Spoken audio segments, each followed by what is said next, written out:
It was April 1945. Berlin, once the shining capital of Hitler's empire, now lay in ruins. The streets were filled with smoke, the sound of artillery never stopped, and the sky was black with ash.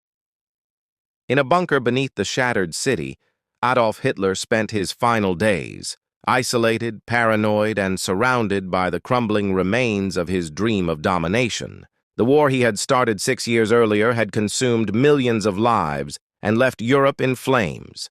But for Hitler, reality had already fractured.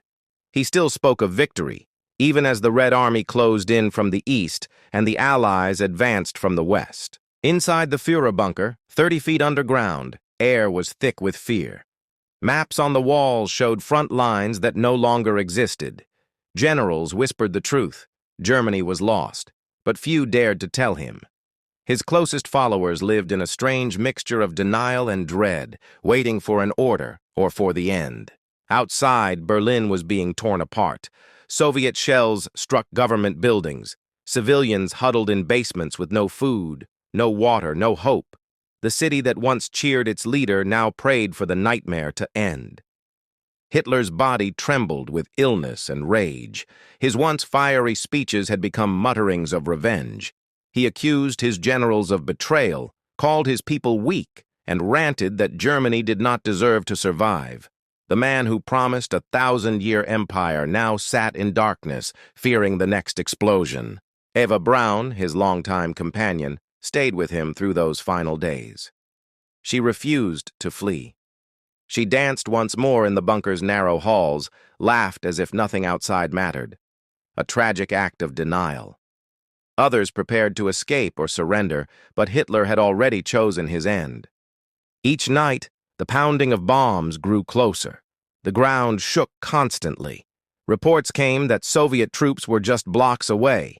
In the bunker, food ran low, morale collapsed, and suicide became a common escape. On April 28th, Hitler received the final blow.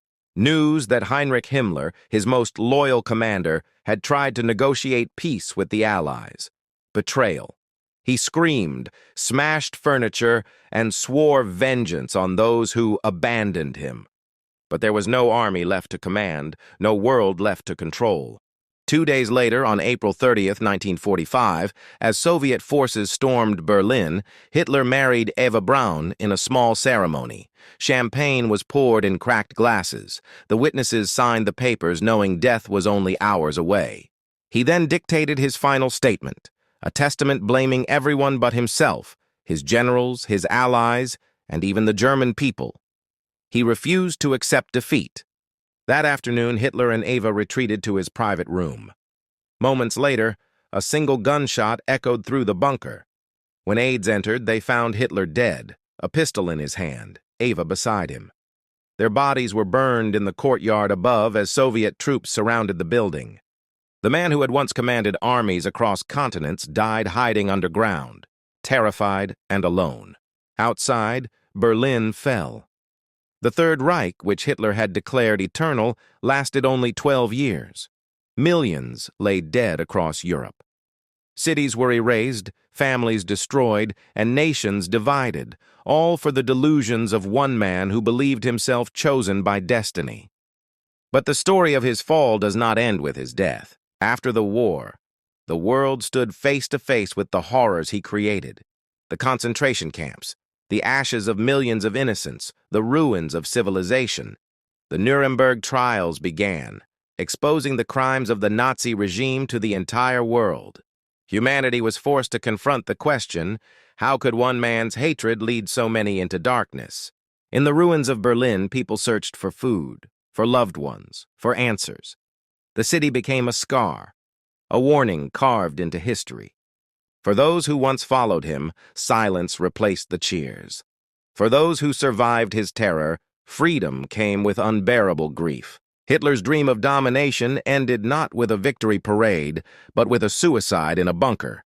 His empire of hate left behind nothing but loss. His story is not simply the story of a dictator. It is the story of how a society surrendered its soul to fear, propaganda, and blind obedience. It shows how evil does not begin with armies. It begins with words, with hate, with silence,